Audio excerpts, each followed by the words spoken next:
Hello दोस्तों, आज हम ह्यूमन एनाटॉमी और फिजियोलॉजी का चैप्टर नंबर 3 पढ़ने वाले हैं। दोस्तों, आप डी फार्म कर रहे हो या बी फार्म कर रहे हो, आपको सेम यही क्वेश्चन लिख के आना है। दोस्तों, ये क्वेश्चन आपको दो टाइप से पूछा जा सकता है कि muscular tissue classified and discuss about skeletal muscles, और what do you understand by muscular tissue and और classify it and discuss about skeletal muscles with their characteristic. दोस्तों, इसका आंसर आप पहले ये जान लें कि मस्कुलर टिश्यू होता क्या है। तो चलिए जानते हैं। Muscular tissue is a specialised tissue in animals which applies forces to different parts of the body by contractions. इसका मतलब क्या है दोस्तों कि ये ज़्यादा आमतौर पर एनिमल्स में ही पाया जाता है, और ये forces different parts of the body contraction, यानी कि हमारे हाथ ऐसे संकोचा जा रहा है। दोस्तों देखो, ऐसे संकोचा जा रहा है, इसमें मेरा क्या होगा, मस्कुलर टिश्यू ज़्यादा पाया जाता है। और फिर क्या है, it is made up of thin and elongated cells. इसमें पतले सेल्स होते हैं और एलोंगेटेड और फैलाए सेल्स होते हैं। दोस्तों, इसको मसल्स फाइबर भी कहा जाता है। और क्या है, it controls the movement of N organisms, और हमारे अंगों का कंट्रोल भी ये मसल्स फाइबर करता है। और दोस्तों, इसकी प्रॉपर्टीज़ क्या है, प्रॉपर्टीज़ यानी कि मिल्कत, इसकी मिल्कत क्या है। पहला है दोस्तों कॉन्ट्रैक्टिबिलिटी। कॉन्ट्रैक्टिबिलिटी यानी कि संकोचा जाना। जैसे ये मेरा हाथ है दोस्तों, इसको संकोचा जा रहा है देखते हुए, और ये लंबा गया, उसको कहते हैं एक्सटेंसिबिलिटी यानी कि लंबा जाना।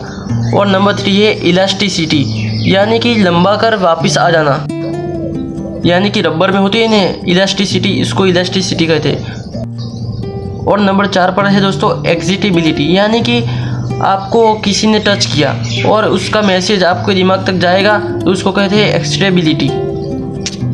और दोस्तों, the muscular tissue is of types, 3 types के होते हैं। तो पहला है स्केलेटल मसल टिश्यू, दूसरा है स्मूथ मसल टिश्यू, और कार्डियक मसल टिश्यू। तो पहले हम दोस्तों इसका डिस्कस करेंगे स्केलेटल मसल टिश्यू का। चलिए देखते हैं। पहला है हमारा दोस्तों स्केलेटल मसल टिश्यू। तो क्या है, this muscles are attached to the skeleton, यानी कि हार्ड पिंजर, हमारे हार्ड पिंजर से अटैच्ड होता है, और हेल्प इन इट्स मूवमेंट, और मूवमेंट में हमारी मदद करता है।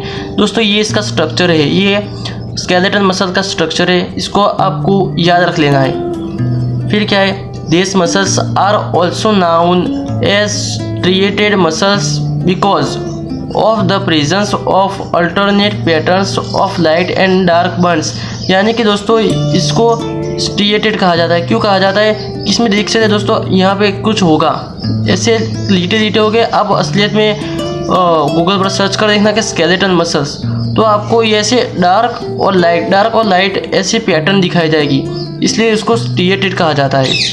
और क्या है, this light and dark bands are sarcomeres which are highly organism structure of acting myosin and proteins.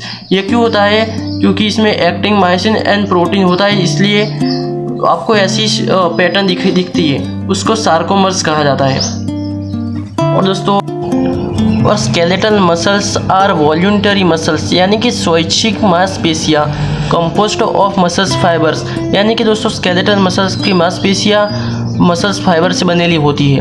और दोस्तों, उसमें 40% of our body mass comprises skeletal muscles, यानी कि हमारा 40% मास है ना, वो स्केलेटल मसल से ही बना होता है।